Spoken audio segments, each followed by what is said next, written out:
Bonjour à tous et ravi de vous retrouver pour un nouvel épisode de l'Expresso de Rassemblimo.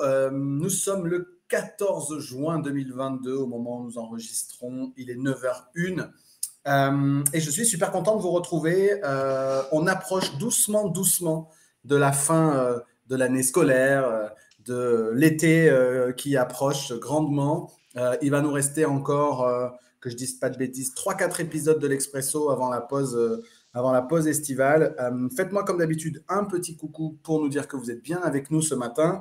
Je vois que le live s'est bien lancé dans le groupe. L'occasion pour moi de vous rappeler les consignes d'usage. Pensez bien à cliquer sur le lien qui se trouve dans le descriptif de ce live pour donner l'autorisation à Facebook d'afficher votre nom et votre photo de profil, ce qui nous permettra à tous les deux de savoir à qui on s'adresse lorsqu'on vous répond ou lorsqu'on interagit avec vous. Je vois que vous êtes quelques-uns à être connectés. Voilà, je pense que les premiers commentaires vont arriver avec le petit temps de décalage.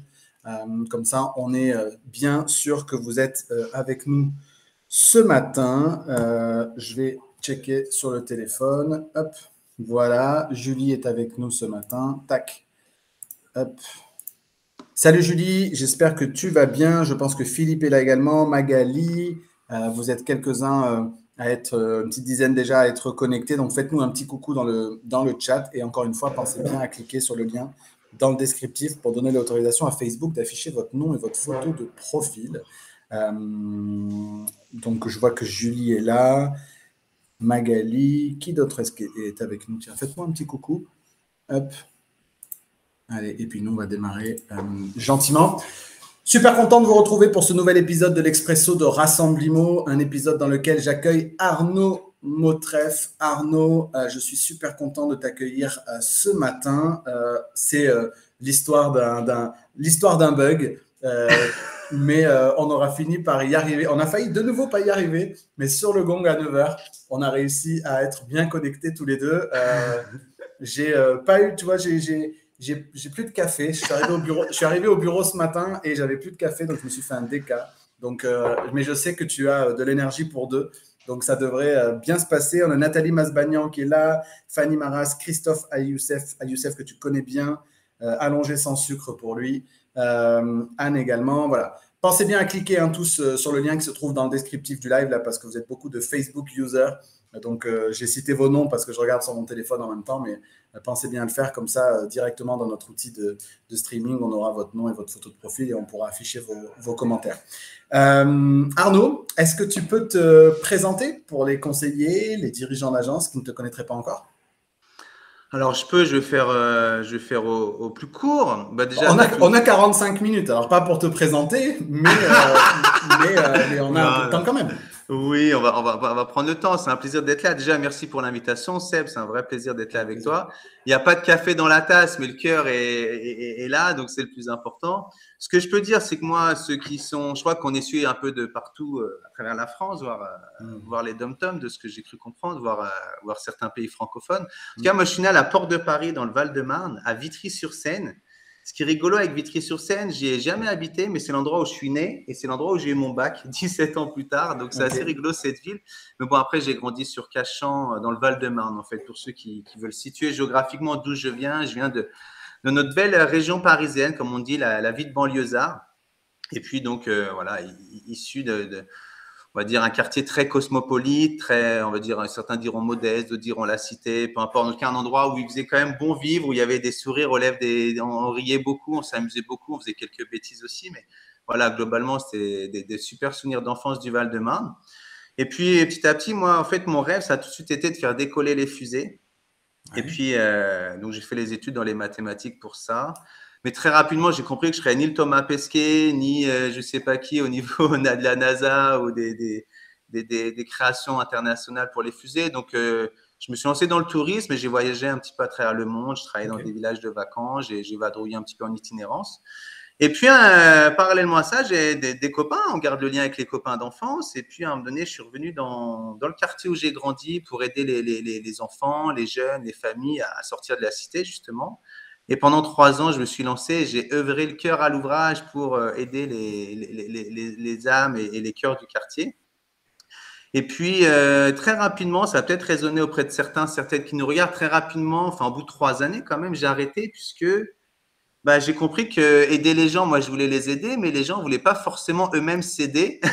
Il m'a fallu 3 années pour comprendre, ça fait quasiment 1000 jours, n'est-ce pas? Ben oui, quand on pose des éléments. Donc, j'ai arrêté en fait tout ce qui est solidarité sociale en faisant mon métier. Je continue à titre bénévole par un coup d'énergie, de disponibilité, mais pas en faisant mon métier pour pas être chaque jour confronté à aider les gens alors qu'eux-mêmes, ils ne veulent pas forcément systématiquement sortir de leur situation. Ils n'ont pas l'inspiration, la lumière ou je sais pas, voilà, c'est comme ça. Et donc, je me suis lancé dans le commerce. Dans le commercial, et là, je vendais des voyages, des packs événementiels, des packs incentives. Donc, pour vendre tout simplement des places pour le Stade de France, pour les comités d'entreprise, ou des voyages, je sais pas moi, au Mexique en itinérance pour les meilleurs commerciaux d'une entreprise, par exemple. Je sais pas, voilà, c'est assez varié. Et parallèlement à ça, toujours en restant en contact avec les copains, il y a un copain en particulier que tu as cité tout à l'heure, c'est Christophe Alussev, qui m'a dit, mais écoute, tout ce que tu fais, ça a l'air super, mais tu pourrais le faire d'autant plus sympathiquement avec moi dans le métier de l'immobilier. Et là, il y a un grand moment entre nous. Je lui dis, mais tu sais, Chris, tu sais d'où je viens. On était dans la même ville. Moi, le monde des propriétaires, je ne sais même pas ce que ça veut dire être propriétaire. Pour moi, un notaire, huissier, avocat, c'est le même combat. Je les évite tous. Alors finalement, ils ne sont pas tous méchants. Et puis, ils ne sont pas forcément méchants. Ils défendent ce qu'ils sont, mais eux-mêmes, ils ne le sont pas forcément d'ailleurs. Et du coup, on a bien ri, on en a reparlé plusieurs fois. Et puis à un moment donné, je me suis lancé. C'était le 2 novembre 2006. Le Ok, 2 même novembre année que moi, 2006. 2006. Bah, tu vois, évidemment, sans aucune formation, juste avec mon parcours de vie, puis la bonne énergie, et puis voilà, la notion de challenge et de vivre un bout de vie professionnelle avec un ami d'enfance qui avait lancé son agence. Donc, Christophe a ouvert en mai 2014, en mai 2004, si je ne dis pas de bêtises. Donc, il avait déjà un peu lancé son agence. Et puis, je l'ai rejoint. Et puis là, on est parti pour 2 à 3 années extrêmement difficiles. Et Chris le sait aussi bien que moi. Où là, bah, quand tu n'as pas de formation, tu te lances la fleur au fusil. Ce n'est pas mon domaine ni relationnel, ni social. Ce n'est pas du tout mon environnement, ni en termes de vocabulaire, ni en termes de notions d'habitation, encore moins juridique, administratif. Enfin bref, tout ce qu'il faut savoir, et ben, tu prends le contraire, je ne savais rien.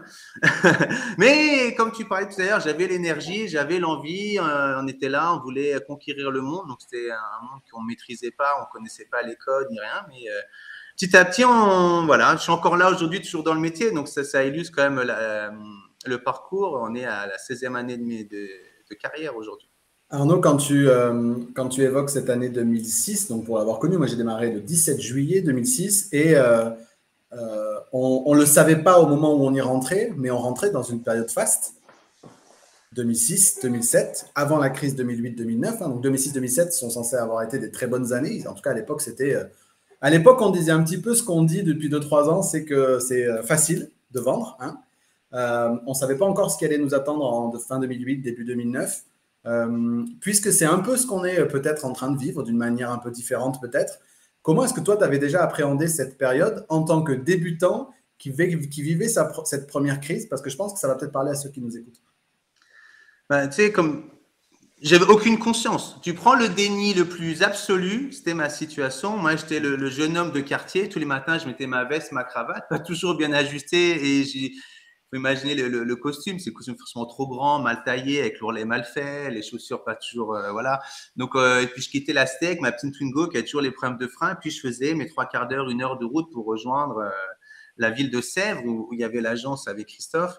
Et en fait, aucune conscience de tout ça. C'est moi, on m'a dit, écoute, faut prospecter. Ça veut dire quoi? Bah, aller au devant des gens pour être là avant qu'ils aient le projet. Ah, d'accord. Donc, j'allais rencontrer plein de gens. Je parlais, mais j'y étais avec le sourire et l'énergie, mais il n'y avait aucune stratégie, aucune organisation, aucun suivi d'infos.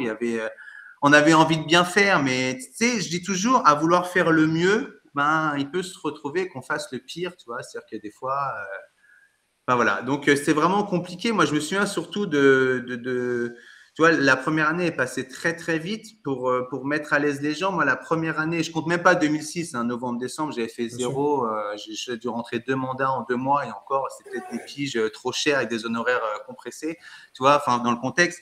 Mais de 2007, j'ai fait 70 000 euros TTC.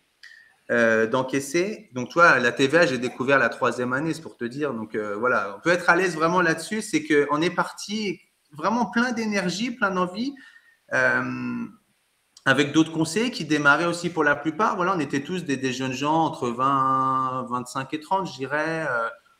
déjà un peu les prémices de reconversion professionnelle, comme on retrouve un peu partout, ben voilà, peut-être dans les prémices, mais il n'y avait pas Internet comme aujourd'hui, il n'y avait pas les réseaux sociaux comme aujourd'hui, il n'y avait pas de système de formation, il n'y avait pas Sébastien Tedesco comme aujourd'hui. Pour ceux qui démarquent, ils s'inscrivent à ton académie, ils sont pris en charge, ils sont accompagnés, ils sont coucounés, tu leur fais gagner du temps, de l'énergie, tu les fais performer plus tôt dans leur parcours. Nous, on n'avait pas du tout ça, donc on avait un formateur intégré indépendant qui venait nous rencontrer, qui s'appelle Denis Beauville, qui nous a beaucoup aidé justement à sortir du déni, à conscientiser certaines actions, à les organiser dans la semaine.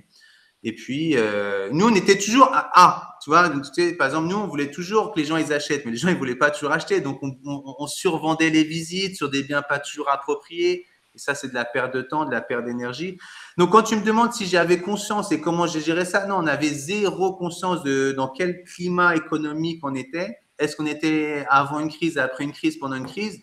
Ce qui est sûr, c'est qu'on a pris la claque de plein fouet fin 2008 et début 2009, ça c'est sûr. Là, on a conscientisé la crise, clairement, avec beaucoup de ventes complétées. Mais il n'y a pas cette conscience que, pour faire le parallèle avec aujourd'hui, on n'était pas, aucune connaissance, donc aucune conscience. Hein, ça va souvent avec aussi là-dessus. Donc ça, c'est 2008-2009. Ensuite, donc là, tu étais toujours à Sèvres, toujours, c'est Century 21, l'enseigne? Non, à l'époque, ça s'appelait Keops. Et de circonstance, le réseau, la partie résidentielle de Keops a fermé.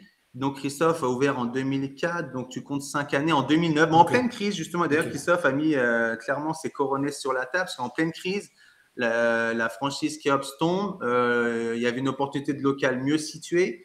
Donc, il a vraiment été entrepreneur là-dessus, parce qu'il a trouvé des ressources pour changer de local, monter une enseigne indépendante. Il fallait réinvestir et penser la communication, le nom, l'enseigne et tout. Donc, on était indépendant très rapidement, finalement, après mon arrivée. Ça s'appelait Rive droite, Rive gauche immobilier. Parce que Sèvres, c'est une vallée. Et il y a la rive droite et la rive gauche. Voilà. Combien de temps ça dure, tout ça? C'est encore d'actualité. Ce Christophe y est toujours. Mais c'est vrai que par rapport à Century 21, en fait, nous, on était indépendants, donc mine de rien, on progressait, on avançait, on prenait conscience de ce qu'il fallait faire pour faire mieux, on organisait mieux nos semaines, on progressait humainement, techniquement, enfin, marketingment parlant, tout, enfin, on progressait, du coup, on gagnait des parts de marché. Donc ça, c'était le côté en tant qu'indépendant. Et puis, je vais peut-être te donner une mauvaise année, mais je crois que c'est en 2014. 1er juillet 2014, on devient Century 21 parce que la franchise qui était basée sur Sèvres, et le monsieur est parti à la retraite, donc le temps qu'il cherche un repreneur, on s'est retrouvé dans le champ de vision du réseau et puis on a rejoint le réseau le 1er juillet 2014. D'accord, ok. Donc voilà. Donc, et tu es resté dans ce coin-là jusqu'à ce que tu déménages récemment ou il y a eu d'autres péripéties entre-temps? Péripéties. Non, en fait, j'ai fait Sèvres jusqu'à mai 2017. D'accord. Et mai 2017, après, il fallait préparer mon déménagement, d'où je vous parle. Là, je suis à Thonon-les-Bains, là, pour le coup, parce que autant je vous dis où je suis né, où j'ai grandi, où j'ai vécu, où j'ai travaillé. Mais effectivement, en juillet-août 2017, j'ai déménagé à Thonon-les-Bains. Et là, je suis juste chez moi, là, à Thonon-les-Bains, donc en Haute-Savoie, à côté du lac Léman, proche d'Évian et proche de Genève aussi, pour ceux qui se situent mieux, Genève également. Donc voilà, donc ça a toujours fait la même. En fait, j'ai fait dans une seule agence qui a porté 3 marques, mais la même agence avec le même directeur d'agence, le même gérant d'agence. C'était Keops résidentiel, puis Rive droite, Rive gauche en tant qu'indépendant, puis la franchise donc Century 21 à partir de l'été 2014. Christophe confirme bien que le contrat a été signé en mai 2014 et l'enseigne posée en juillet. Donc les dates sont bonnes. Du coup, est-ce que tu peux nous dire quelques mots peut-être de tes performances de l'époque à Sèvres avant que tu quittes Thonon? Parce que ce qui a fait un peu ta renommée, on va dire, ça reste aussi tes performances. Est-ce que tu peux nous en dire un peu plus? Oui, c'est toujours plaisir de partager ses réussites. Après, je ne veux pas trop, enfin bon, je suis jamais à l'aise sur ça, mais je vais répondre à ta question. Donc effectivement, nous, en étant indépendants, donc on progressait au fur et à mesure, on commençait à se stabiliser, à gagner en sérénité. On voyait qu'on shippait des dossiers aux uns aux autres quand on était en concurrence sur des dossiers. Donc finalement, on commençait à gagner notre vie, voilà. Et puis en rentrant dans le réseau, on a découvert ce qu'ils font des classements, si tu veux. Ils appellent ça le top 21 tous les mois. Je crois que ça s'appelle encore comme ça. Et puis, à la fin de l'année, il y a ce qu'ils appellent le top 10. C'est les 10 plus gros producteurs en chiffre d'affaires hors taxes encaissés. Donc, vraiment, pas les promesses ou les offres ou les compromis, vraiment le chiffre d'affaires. Et donc, en fait, donc on est rentré dans le réseau en juillet 2014, ce qu'on disait tout à l'heure. Et donc, l'année 2015 se déroule, voilà. Et puis moi, à l'époque, je me mettais, le jeune trentenaire que j'étais, on commençait à faire des restos de midi. À un moment donné, j'ai une prise de je dis, vas-y, j'arrête. Je commence à m'encrouter, m'empâter. Donc, je me suis remis au sport et je préparais des marathons. Donc, moi, ma vie, c'était très madame, les enfants, le sport, le boulot, un peu les amis, un peu la famille. Mais voilà, c'était très minuté, vraiment, peut-être trop minuté. C'est aussi pour ça que je suis à Thonon pour avoir plus de légèreté. Et du coup, l'année passe super vite et on se retrouve donc à la convention nationale du réseau. Et puis, nous, on est là-bas pour faire la fête, on s'énergise, on s'inspire, on rigole, on rencontre des confrères de la France entière.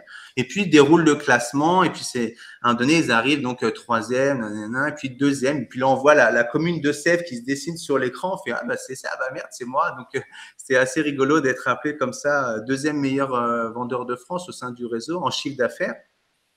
Mais ça, c'est le côté anecdotique, parce qu'en fait, ça, c'était pas prévu, c'était pas objectivé, c'était pas décidé, c'était pas paramétré, c'était vraiment, malgré nous, on s'est retrouvés là. Je dis on parce que c'est un travail d'équipe et je pense que tous ceux qui performent, dans ceux qui nous regardent, je pense qu'ils peuvent chaque jour remercier leurs collègues qui forcément les poussent, les tirent, les portent, les motivent, ou les managers, ou les gérants, les directeurs, ou les partenaires. Enfin, c'est un milieu humain, on a besoin de l'énergie des autres, on en donne, mais on a besoin d'en recevoir aussi. Et après, ce qui peut être plus intéressant peut-être à partager, c'est qu'on je me retrouve du coup, malgré moi, deuxième conseiller de France en termes de chiffre d'affaires encaissé. Et puis, du coup, on rentre en train de Cannes à Paris, hyper fatigué. Et puis, je dis à Christophe, il n'y en a qu'un devant finalement. Ah ouais, mais… Et puis, on rigole, il me dit, écoute, on a fait une année, on a marché sur l'eau. Tu sais pas finalement si c'était de la chance, si c'était ton standard. Finalement, tu sais pas trop comme on n'avait rien prévu. Donc, tu fais un truc, malgré toi, nous, du coup, c'est fait, c'est un peu banalisé. Et là, il fallait travailler dans un contexte de disons, écoute, voilà, premier, deuxième, troisième, ça dépend ce que font les autres à travers la France, mais on va se donner un objectif de méga centurion, c'est les standards que met en place le réseau. Et à l'époque, je crois qu'ils ont changé, mais à l'époque, c'était 465 000 euros hors taxe. Donc là, j'ai fait 420, je crois. Donc on se dit, bon, c'est pas très loin que ça, c'est 3-4 ventes. Donc 3-4 ventes, c'est aller une vente de plus par trimestre. Je peux me sortir les doigts et puis les faire, quoi. On va travailler dessus.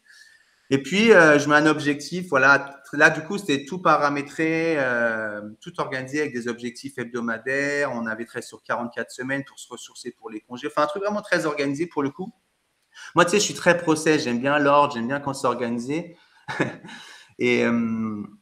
Et donc, du coup, voilà, on l'a fait. Et puis, je me suis retrouvé au mois d'octobre, l'objectif atteint. Et puis, au mois de décembre, on a fait plus de 511 000 quelque chose encaissé. Et de circonstances, après, la place, c'est autre chose. C'est de circonstances. Cette année-là, personne n'a fait plus. Il y a des années où ils ont fait plus des années avant, peut-être d'autres qui ont fait plus des années après. Mais cette année-là, personne n'avait fait plus. Et puis, la fierté, elle est sur le fait d'avoir décidé quelque chose, de s'y être tenu pendant 12 mois, parce que 12 mois, c'est quand même 52 semaines, avec tous les départements de la vie à gérer, finalement. Donc ça, c'était quand même une fierté. Et après, la deuxième fierté, et là, on l'a découvert sur place, c'était quand même assez dingue, c'est que c'était la plus grande performance en chiffre d'affaires encaissé, mais la même année, en nombre de ventes réalisées. Et là, je me dis, ah ouais, là, quand même, ça commence à avoir de la gueule ce qu'on a accompli, parce que… on dit toujours en province, tu fais des coms à 7, 8 000, 10 000, voire moins. À Paris, tu fais une vente à 40 000. Alors ça, c'est les clichés. Moi, maintenant que je suis en province, je sais qu'on peut vendre des trucs sympas en province en bougeant un petit peu, en cherchant à rentrer dans des tissus relationnels différents. Et puis à Paris, on ne voit pas que des trucs à 40 000 euros. Voilà. Donc du coup, on était contents. C'est un vrai travail d'équipe. Et le souvenir, je pense, Christophe Le Sen, on est tous montés sur scène, puisque c'était une distinction individuelle, mais c'était tout un travail d'équipe, dont lui était à l'orchestration d'ailleurs. Donc voilà, c'était vraiment un bel accomplissement sur cette année-là, parce que j'étais premier en nombre de compromis signés, premier en chiffre d'affaires, premier en nombre de ventes, en chiffre d'affaires et en nombre de compromis signés aussi. Le grand chelem, quoi. Ouais, bah voilà, on l'a appelé comme ça. Il y avait 5 trophées, on est reparti avec les 5 trophées, parce qu'après, tu as deux trucs. Mais voilà, donc c'était une belle année d'accomplissement professionnel et personnel, du coup, parce que c'est lié. Ma femme et mes enfants, des fois, je rentrais tard. Bah, du coup, il y avait quand même, quand tu rentres à la maison, que tu as 5 trophées. Même si tes enfants, ils ne comprennent pas tout, même si ta femme, des fois, elle peut râler parce que tu n'étais pas toujours là, qu'elle aurait voulu que tu sois un peu plus là, bah là, elle dit, bon, n'étais pas en train de boire que des verres dans un bar ou juste farniente devant un match de foot avec les copains. Ou, tu vois, c'était… Donc voilà, ça a tout mis, tout le monde était content. Justement, on va parler de boire des verres dans un bar un peu juste après, puisque le sujet du jour, c'est le sujet aussi des événements locaux, etc., etc. Donc, du coup, on va en parler.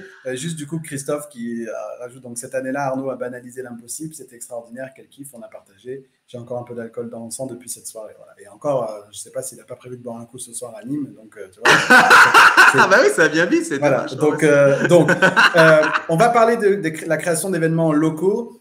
Arnaud, juste un mot, parce que je pense forcément ça va intéresser ceux qui nous écoutent.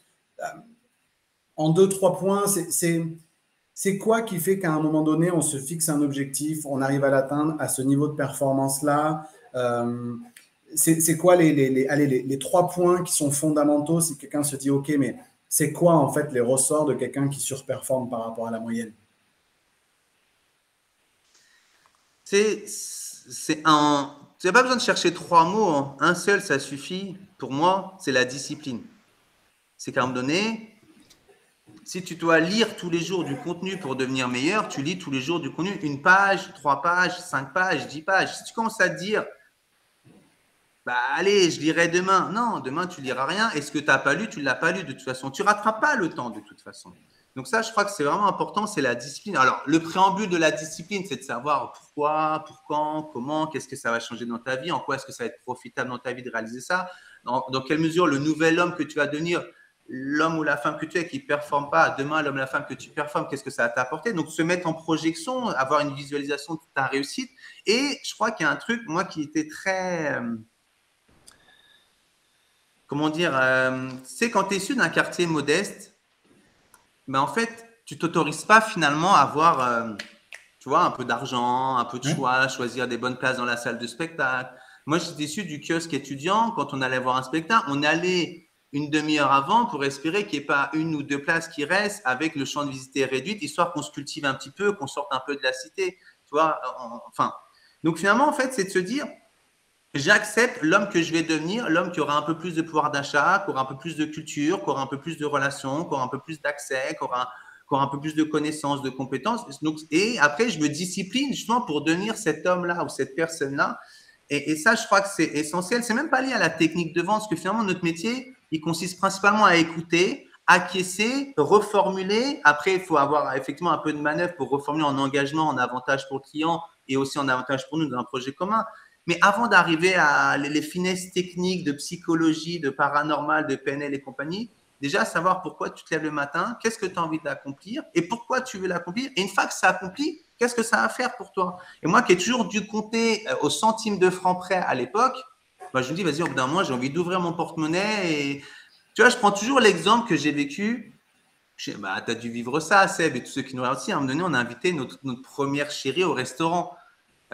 Et tu dis, ouais, je vais pas l'emmener au McDo, quoique maintenant le McDo coûte plus cher que certains bons restos avec le plat du jour, tu vois, comme quoi. Mais tu dis, vas-y, pourvu qu'elle prenne le plat du jour, pourvu qu'elle prenne la salade, c'est pas sûr que je puisse payer la note. Et ça, c'est genre d'émotion, tu vois, c'est genre de truc, tu te dis, vas-y, je veux plus vivre ça, je vais me donner à avoir un vrai choix. Donc après, tu choisis ton domaine professionnel, là on est dans le domaine immobilier, mais dans le domaine immobilier, ce qui est magique, c'est que la rémunération, elle est complètement déplafonnée. Tu travailles comme un chien. Tu travailles comme un fou, même si tu es maladroit. Dans le volume, tu vas rentrer des mandats, tu vas les sortir, tu vas facturer des honoraires, tu vas avoir du pouvoir d'achat. Donc, en fait, voilà, je vais te dire un mot, c'est principalement la discipline. Mais après, finalement, le préambule, c'est qu'il y a un peu de pourquoi tu vas rester discipliné aussi longtemps, pourquoi tu vas te cultiver chaque jour, pourquoi tu vas aller prospecter sans qu'il pleuve, qu'il vente, qu'il neige, pourquoi tu vas prospecter. Voilà, donc il faut trouver ces systèmes-là pour maintenir la discipline. Mais sans discipline, tu vas faire un bon mois, une bonne semaine, une bonne vente. Et après, tu fais quoi? Tu es vite oublié. Surtout que dans le domaine, combien de fois ça nous arrive? Tu fais le point avec un propriétaire, tu dis, comment ça s'est passé votre acquisition? Vous avez trouvé ce bien par quel intérêt? Ils ne savent même plus. C'est pour dire que les gens, ils nous oublient. Donc, si tu n'es pas discipliné à garder contact avec tes déjà clients, des gens que tu as déjà établi le contact, bah, tu es vite oublié. Donc, la discipline, c'est aussi dans tous les domaines. C'est conquérir des nouveaux contacts et surtout bien soigner ceux qui sont déjà établis pour peu qu'ils ont déjà été satisfaits. Là, il faut vraiment effectivement être vigilant et investir avec eux. Cette discipline de garder contact avec des gens, de développer sa notoriété, etc., ça peut passer par des événements locaux. Tu as vu la transition. Et du coup, Arnaud, ça m'intéresse parce que je vois que Johan nous a fait un petit coucou tout à l'heure. Johan Gay, je ne sais pas s'il est encore là, mais quand j'ai interviewé Johan, qui est aussi voilà, quelqu'un qui surperforme et qui a déménagé, eh ben, j'ai réécouté récemment son interview pour préparer ma conférence de l'Event Team de demain. Et Johan disait créer son réseau, c'est la base. Développer son réseau, c'est la base. D'ambassadeurs, d'apporteurs d'affaires, de contacts, de notoriété, c'est la base. Et lui, en déménageant dans un secteur dans lequel il connaissait personne, le premier truc qu'il a fait, c'est des événements business, un club d'affaires, s'investir dans les associations locales, les clubs sportifs, etc. etc. Toi, est-ce que ça a été aussi, quand tu as déménagé sur ton nom, un des leviers que tu as cherché à actionner pour développer ta notoriété locale? Quand on a préparé cette interview, tu disais que tu avais envie de parler de cette notion-là, mais aussi d'insister sur le fait que ça peut ne rien coûter. C'est-à-dire que ce n'est pas forcément faire un truc chiadé qui coûte 1000 balles la soirée, etc., et qu'on peut faire ça avec très peu de moyens. Qu'est-ce que tu peux nous dire là-dessus? Alors, effectivement, ce qu'il faut savoir, c'est que quand je travaillais sur Sèvres, on faisait jamais d'événements. C'était pas dans notre culture, c'était pas dans notre. On était très porte à porte, flyers à l'époque. Il n'y avait pas les réseaux sociaux, il n'y avait pas les événements. Donc on était très porté sur ce que je dirais la prospection traditionnelle. Quand je me suis installé à Thonon, je me dis oh là là, c'est pas des cages à lapins en vertical, c'est des maisons étalées, des maisons de village, le porte à porte. J'ai commencé avec ce que je faisais, mais très vite je me suis épuisé. Déjà ça monte, ça descend. Alors, j'ai une certaine condition physique, mais quand même, au bout d'un moment, voilà, c'est quand même assez sollicitant. Donc, du coup, je lui dis, il faut trouver d'autres leviers qui vont me permettre de fédérer autrement que moi aller taper à chaque porte avec des gens qui finalement ne sont pas toujours chez eux et tout ça. Donc, je me suis dit, je vais petit à petit, je vais aller prendre un café en ville. Et donc, ici, il y a plein de petits troquets, plein de petits bistrots, c'est ambiance vraiment village. Donc, j'ai commencé à découvrir des cafés. Je me suis posé là, puis je me suis posé là. Donc, au lieu de prendre le café tout seul chez moi ou à l'agence avec les collègues, je me suis justement discipliné pour, à l'agence, hormis les collègues qui me connaissent déjà, il n'y a personne. Chez moi, il y a encore moins personne. Donc, je vais aller où il y a du monde, moi qui connais personne et personne ne me connaît. Et ça me permet de découvrir le secteur, voir les points clés, les points stratégiques et les personnes influençantes, les commerces clés. Donc, j'ai toute cette phase d'observation. Donc, en fait, déjà, prendre un café en ville, c'est une discipline. Moi, j'y vais 2 fois par semaine. Prendre un café en ville, vraiment, si je peux pas le matin, là, par exemple, ce matin, on prend le café ensemble. Donc, je vais y aller à 13h30 pour toujours être quelque part où il y a du monde. Et en fait, finalement, quand on parle d'événements, et je te remercie, c'est de suite orienter, il ne s'agit pas de faire du truc en grande compte, tu lâches 1000 balles, 2000 balles, 3000 balles la soirée. Non, c'est de faire de chaque rencontre, chaque connexion, un événement déjà. Déjà, se nourrir positivement en disant, écoute, je vais parler avec quelqu'un que je ne connaissais pas ce matin en me levant. On va avoir un temps d'échange, peu importe qu'on parle d'immobilier ou pas, mais c'est déjà un événement. Tu vois, moi qui ai la culture mathématique, j'ai fait des études en probabilité, tout s'appelle événement, tu vois, en mathématiques. Là, c'est pareil, le mot événement, c'est d'élargir le spectre du mot événement, de se dire l'événement, c'est pas juste des heures sur le grand pompe avec minimum 100 personnes. Non, ça peut être juste 2 personnes qui se connaissaient pas et c'est un événement pour l'une et l'autre dans leur vie de ah, je te connais pas, quel plaisir de t'avoir rencontré aujourd'hui. Tiens, tu fais quoi dans la vie et toi, nanana. Voilà. Et donc, en fait, on parle d'un café.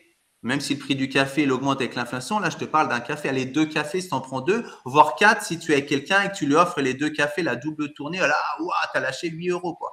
Donc, quand c'est cher, c'est pas toujours aussi cher en plus. Donc au fait, c'est de se dire, tiens, est-ce que les 8 euros que je vais dépenser au café, c'est de la dépense ou de l'investissement? Tu vois, est-ce que ça va me faire mes devoirs? Après, tu commences à mettre tes cartes de visite. Tu t'installes. Et après, tu te dis, tiens, qui est-ce que je vais fédérer? Autour de quel thème? Dans quel sujet? Et là, tu fais tout simplement. Alors, ça, c'est le côté traditionnel qui a glissé. Et après, en parallèle, j'ai découvert les réseaux sociaux. Ce n'était pas du tout mon truc. Et puis, très rapidement, quand je suis installé à Thonon, il y a eu quand même ce qu'on appelle le confinement. Donc là, il y a eu tout ce qui est réseaux sociaux. Et là, je me dis, mais les événements, tu peux faire des événements traditionnels, tu peux aussi faire des événements sur le digital. Et là, j'ai commencé à faire des lives. Tu vois, avant de faire le live, je faisais un petit encart. Et ce que tu fais là, suivez Seb, les amis, il fait ça très très bien. Il y a juste à suivre le modèle. Tu fais un petit encart événement. Et moi, je faisais événement. Arnaud Mautret, votre conseiller, répond à vos questions mercredi de 18h à 19h. Voilà, donc je m'étais là en live, je répondais aux questions, blablabla, blablabla. Il n'y avait pas toujours de questions au début. Au début, j'étais tout seul, mais le live, tout comme tu le maîtrises très bien, il est reproposé en replay. Donc là, c'est un événement qui me coûtait combien?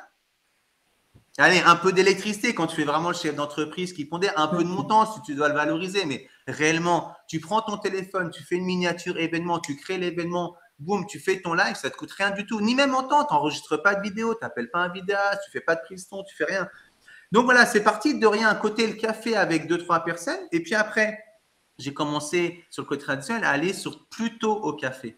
Plus tôt, je m'organisais avec ma femme pour aller au café vers 7h, 7h30 où tu as tous les artisans, tu as tous les travailleurs. Donc en fait, prendre le café à 9h, 9h30, 10h, c'est bien. Mais le prendre à 7h, 7h30, c'est beaucoup mieux. Voilà, parce que justement, il y en a qui me disent, bah, écoute Arnaud, je vais prendre le café, tu y vas à quelle heure? Bah, j'y vais à 11h. Non mais 11h, tu passes pour un clown, mon gars. À 11h, tu es censé être dans l'action, tu es dans un rendez-vous, tu es dans quelque chose, tu n'es pas en train de faire niente au café. C'est l'image que tu dégages, même si tu fais niente pas vraiment. Et ben donc voilà, donc c'est de se dire, s'obliger vraiment à aller prendre le café de bonheur où il y a du monde et tu verras, quand tu prends un café avec 5, 6, 7 personnes, bah c'est déjà un début d'événement pour rien du tout. Et souvent, les gars, ils sont tellement contents de te voir que c'est eux qui te payent le café. Vas-y, Arnaud, ils mettent sur leur compte. Ah, tiens, on peut faire un compte, tu fais un compte et tout, tu vois. Donc, tu pars de rien petit à petit. Et sur les réseaux sociaux, c'est pareil, tu pars de rien. Et après, tu améliores petit à petit. Moi, je me souviens, j'ai fait une fois, mon premier jeu concours, c'était avec un fleuriste pour la fête des mères. Elle connaissait rien aux réseaux sociaux. Moi, à peine, j'avais regardé 2-3 tutos. Et je lui dis, viens, on fait un jeu concours. Et elle me dit, voilà, qu'est-ce qu'on fait? Je dis, voilà, t'as les fleurs. Et donc, en fait, je crois que j'ai mis 20 € pour les fleurs, histoire de pas mettre le truc. Elle a dû mettre l'équivalent. Enfin, on a offert un bouquet d'une valeur de 50 €. Bah, voilà, après, tout le reste, c'est du gratuit. Si tu veux sponsoriser, tu rajoutes 10 balles ou 20 balles. Mais... Et là, on a eu je ne sais pas combien de partages, de likes. J'ai même eu 2 demandes d'estimation. Tu vois, c'est super sympa ce que vous faites. À l'occasion, vous pouvez venir estimer. Je me suis dit, attends.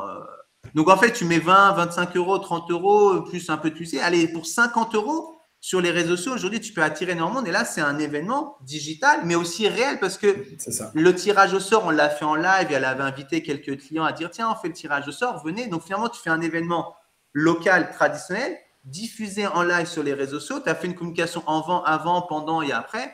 Et là, pour 50 €, un peu d'énergie, une relation simple avec un commerce, bah pour 50 €, tu fais parler de toi vraiment dans tout le. Nous, ça s'appelle le Chablais où je suis. Tout le Chablais était au courant de ce jeu de fête des mères, alors que le bouquet, c'est un beau bouquet, il n'y a pas de sujet. Et les gens qui l'ont gagné étaient contents de le gagner et l'offrir ou le garder. Ils en font ce qu'ils veulent. Mais c'est tout ce qu'on a mis autour de ça. Donc après, une fois, j'ai fait un café, tu vois, le café le matin, j'ai off FCZ, j'ai voilà, le café de Limo. Après, j'ai fait after work de Limo. Et c'est des trucs, tu vois, par exemple, l'autre jour, j'ai organisé un after work de Limo. On a fait une grosse communication. Mais en fait, la grosse communication, c'est les réseaux sociaux, c'est quand même hyper puissant. On avait sponsorisé à hauteur de 50 €. On a vraiment mis, alors nous, mais rarement autant en publicité. Et en fait, on a invité quasiment, je ne sais plus, je crois, il y avait 45 personnes avec des vrais verres, de la vraie bière, des vrais kirs, une vraie brasserie, un vrai truc. Et finalement, tout cumulé, ça m'a coûté 350 €. Tu vois, parce que le gars, il nous a fait un prix, on a parlé de lui, il était content, on a fait des trucs sur Internet, des vidéos, mais ça nous demande… En fait, un événement, ça te coûtera toujours quelque chose. Tu te dis, c'est dépense ou investissement. Et après, qu'est-ce que tu investis? Tu investis de l'argent, mais pas forcément beaucoup, mais surtout du temps, de l'énergie. Et c'est pour ça que je dis toujours, il faut avoir des idées. En fait, ce qu'il faut le plus avoir, c'est l'idée et l'idée réalisable qui est susceptible de plaire autour de toi, en fait. C'est surtout ça. Et des idées simples, peu coûteuses, bah, je pense qu'on a plein. Hein. Sur le relationnel local, ça fait écho pas plus tard qu'hier soir, en fait. Moi, je suis dans ma grotte, dans mon bureau. Quand je bouge, c'est que je bouge cette semaine à Nîmes, puis à Lille.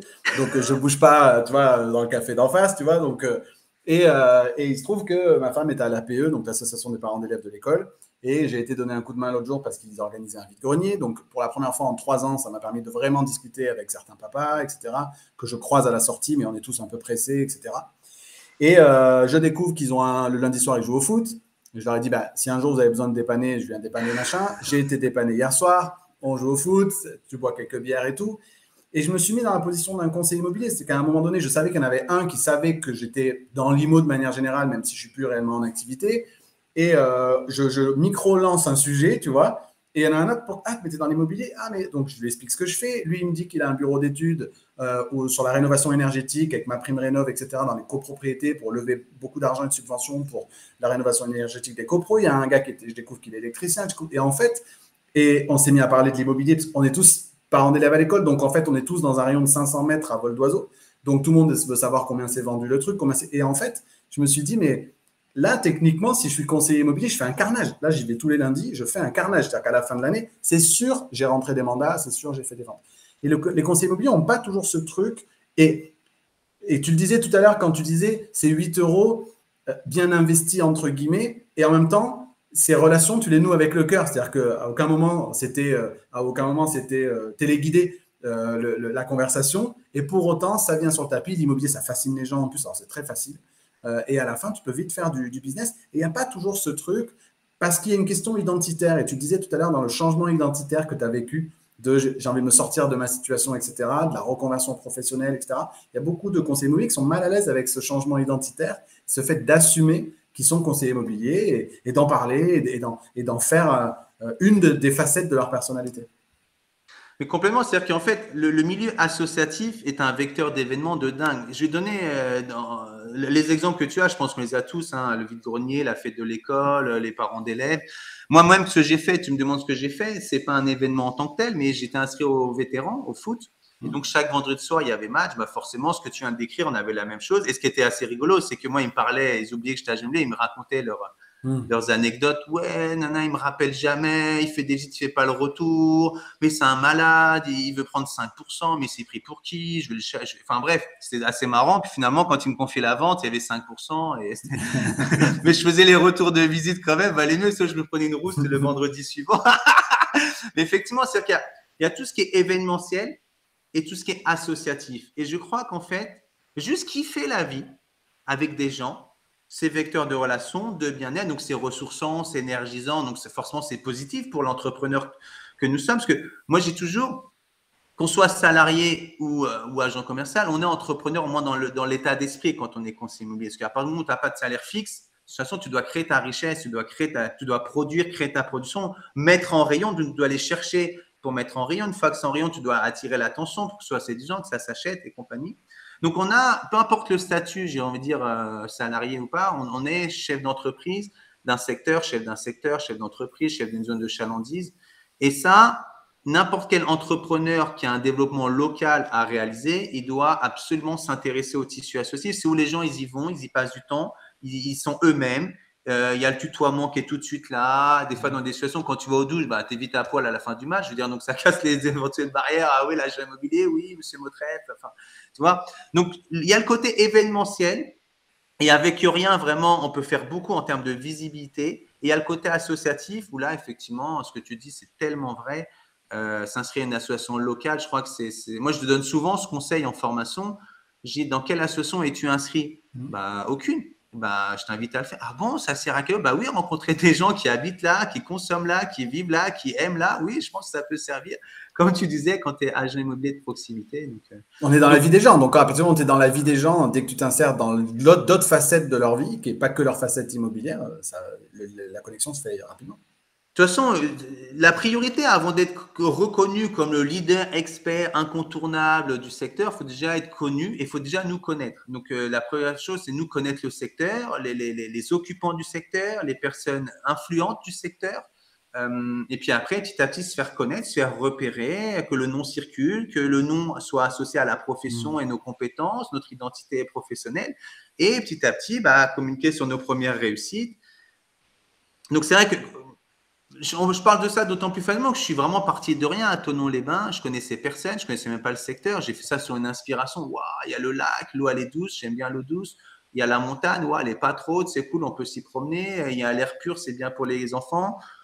Voilà, je suis parti de rien, donc il faut repartir tout à zéro. Et je pense que c'est l'exemple de Johan qui est très inspirant là-dessus aussi, de repartir à zéro. Donc en fait, je m'adresse aussi en disant ça à tous ceux qui sont en reconversion professionnelle. Qui tout de suite, hop, on arrête de se dire ah mais personne me connaît, je connais ça. Bah, c'était le cas de tout le monde à un moment donné, personne n'est arrivé connu. Enfin, je veux dire, je crois que c'est quand même le postulat de départ, c'est que tu arrives, personne ne te connaît.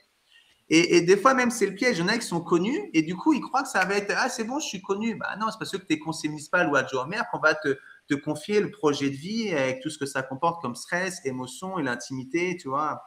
Donc c'est en tout cas que chacun soit lui-même, qu'il organise un truc qu'il a envie. Moi, je te parle d'un bouquet de fleurs à la fête des mères, de faire gagner des paniers garnis.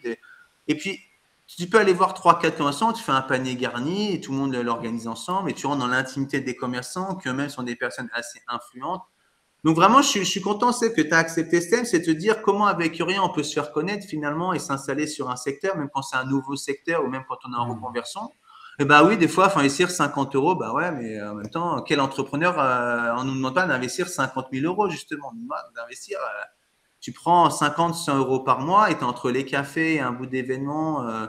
Et puis, mets en face combien de personnes que tu rencontres et laisse une bonne empreinte. Parce que si tu rencontres les gens et que tu laisses une mauvaise image, tu vois, faire attention aussi à se dire, en fait, c'est donc tu parlais du cœur, bah c'est ça, c'est soit toi-même et soit dans l'énergie. Parce qu'en fait, si tu es au café, oh là là, j'ai encore mal dormi, oh rien ne va plus, mes gamins ils pleurent la nuit, nanana, là, 8 euros, là, ils sont dépensés, c'est perdu. Par contre, si tu laisses une bonne image, tu donnes 2 cartes, 3 cartes, tu relais, tu viens, tu repasses ce soir en fin de journée, on se voit demain, machin, là, tu commences à créer des liens, paraître sympa, paraître accessible, paraître humain, et petit à petit, tu vas paraître compétent, intéressant, voilà. Bien sûr. Ça tu vas prend du temps. dépatouiller quelqu'un va te poser une question, tu vas lui répondre, tu vas lui dire, il va se dire, ah oui, ok, ça je ne le savais pas, merci pour l'info. Et puis petit à petit, tu te construis ce truc-là. Tu parlais d'artisans tout à l'heure. Est-ce qu'il y a des choses autour un peu de groupements d'artisans, de professionnels qui gravitent, si on va vraiment sur le tissu relationnel professionnel? Est-ce que tu as cherché rapidement aussi à avoir des ressources, le bon électricien, je ne sais pas, le bon architecte, le bon maçon, etc. rapidement? C'est fondamental. C'est fondamental. C'est que quand je suis arrivé, j'ai invité à déjeuner tous les notaires. Il y en a 2 qui ont accepté. Bon, bah écoute, 2 sur 15, bah, j'ai quand même déjeuné avec 2 notaires. Quand on sont là depuis 10 ans, ils n'ont jamais pris ne serait-ce qu'un café ou un monde de. Donc voilà, j'ai fait pareil. J'étais voir les géomètres, j'étais voir les courtiers, j'ai détecté les courtiers, j'étais voir quelques directeurs de banque. Alors la plupart m'ont envoyé balader. Mais bon, voilà, c'est comme ça. C'est comme que. Enfin, je sais pas comment dire. Il y en a, ils tapent aux portes toute la journée, ils se sont envoyés balader toute la journée, et puis d'un coup, au lieu de se dire, bah, tiens, je vais appeler un notaire, un géomètre, des artisans, bah, ils vont aussi t'envoyer balader. Enfin, je veux dire, les particuliers n'ont pas le monopole de nous envoyer balader, les autres professionnels savent le faire aussi. On n'est pas toujours là au bon moment avec la bonne approche. Puis des fois, il y a des. Là, je suis dans un milieu provincial, un peu semi-rural, c'est des circuits très fermés. Donc, il faut aussi des fois accepter que ça prenne du temps de rentrer dans des circuits qui sont de base bien fermés.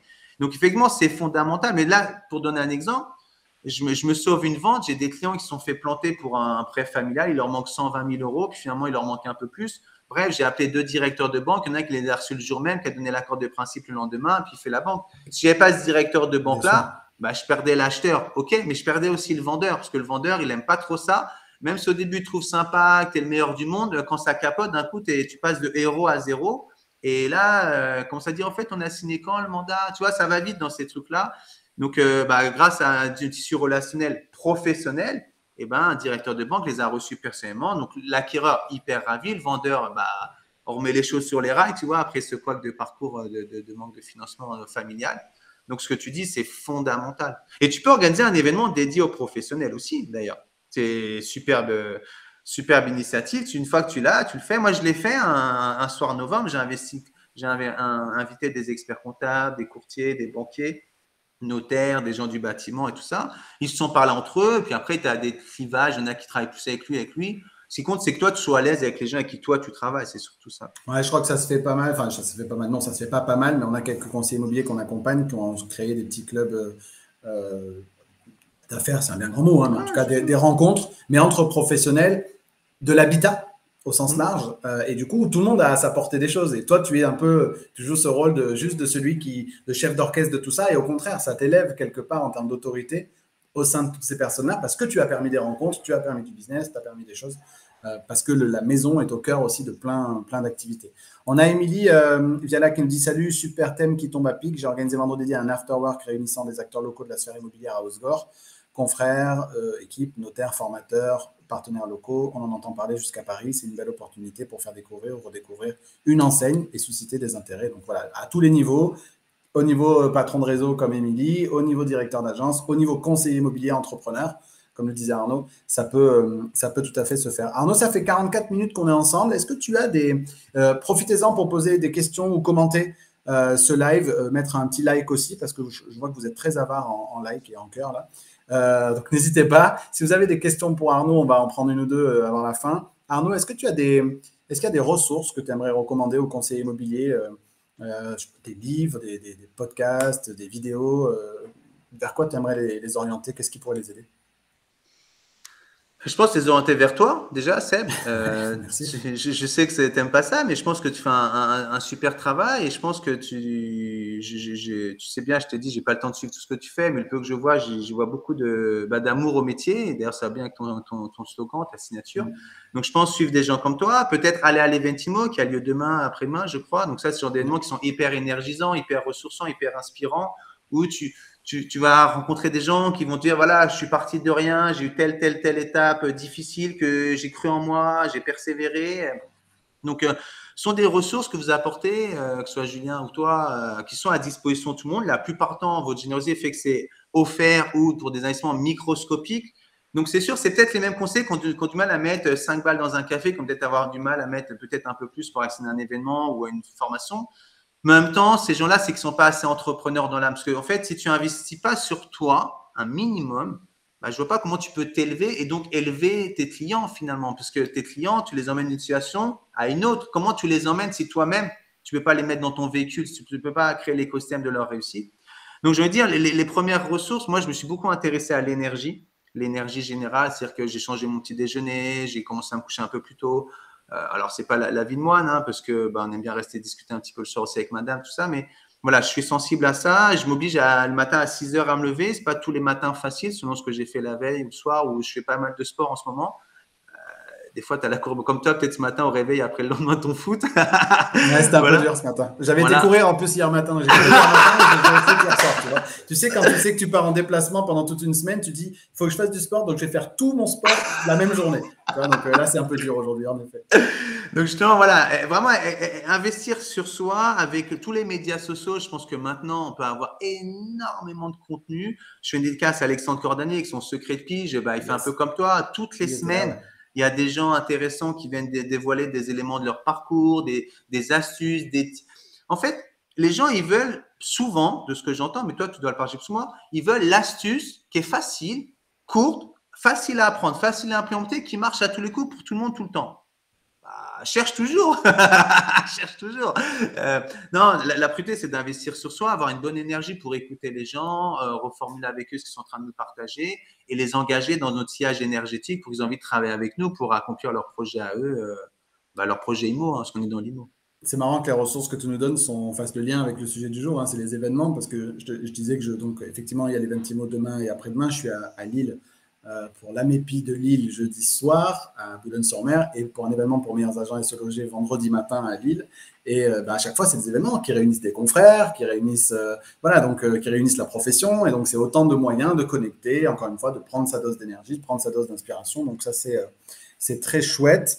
Tiens, il y a Eric qui organise justement cette soirée de la MEPI qui me dit que je ferai du beach soccer à Boulogne. Donc, parfait. Je vais quand même découvrir, c'est un Niçois qui va finir sur la plage de Boulogne-sur-Mer. Donc, je ne connais pas, on va voir. Mais je suis sûr que ça doit être très, très chouette. On a eu une question et on va la prendre bien évidemment de Fatima et on terminera là-dessus, qui te demande si tu devais refaire l'histoire ou ton histoire, qu'est-ce que tu changerais s'il fallait recommencer? Super question, Fatima. Alors, moi, je ne suis pas de tempérament à regarder. Je crois que je suis assez conscient qu'on n'a qu'une vie, qu'on est une minute dans l'univers, une seconde peut-être même dans l'univers. Donc finalement, je ne prends pas le temps de regarder. Je regarde aujourd'hui et demain. Si je devais changer un truc, je ne sais pas. De toute façon, on ne peut pas changer soi-même. On est intrinsèquement d'une manière. Les relations, de toute façon, je suis très heureux de l'endroit où je suis né, où j'ai grandi et des gens que j'ai rencontrés. Après, au niveau professionnel, aujourd'hui, en tout cas, pour un moment, je changerais de métier. Peut-être le faire différemment. J'ai une approche un peu différente aujourd'hui, mais je trouve que c'est un métier baigné dans l'humain, finalement, dans la marmite humaine, et c'est génial. Donc, s'il fallait refaire mon histoire, peut-être apprendre à définir un objectif plus tôt, tu vois, parce que c'est vrai que quand j'ai fait… tu vois, par exemple, j'ai eu le même rapport avec le marathon. Je me suis inscrit à un marathon sans objectif. Je l'ai fini, mais je l'ai fini pour le coup en état physique, acide lactique dans tous les sens. C'était vraiment, j'ai mis presque 5 heures pour ceux qui suivent un peu le sport. Donc, c'est long, 5 heures sur le tarmac parisien, sur le sol parisien. J'ai fait aussi. Donc peut-être, voilà, appréhender mieux la notion d'objectif et de préparation d'objectifs et de plan d'action. Si je devais te donner des éléments de réponse à Fatima et à ceux qui nous suivent, voilà, peut-être vraiment savoir où je veux aller et avoir une idée des étapes et puis accepter de lâcher ta situation actuelle et accepter que tu seras dans une autre situation qui sera potentiellement mieux fruit de tes efforts. Merci beaucoup Arnaud, merci à tous encore une fois pour votre fidélité à ce rendez-vous, c'était un chouette moment. Merci beaucoup en tout cas Arnaud pour ton temps, pour ton partage. Encore une fois, merci à tous d'avoir été présents. La semaine prochaine, j'accueillerai Adrien Lerouge et avec Adrien, on parlera de pige justement et de comment moderniser peut-être ces pratiques de pige, peut-être l'aborder un peu différemment. Et on a une philosophie en commun avec Adrien qu'on vous partagera tout au long de ce live de mardi prochain. Un petit coucou à tous ceux que je vais croiser cette semaine.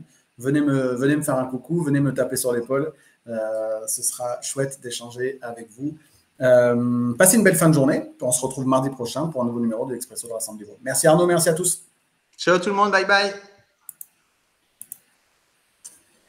Voilà.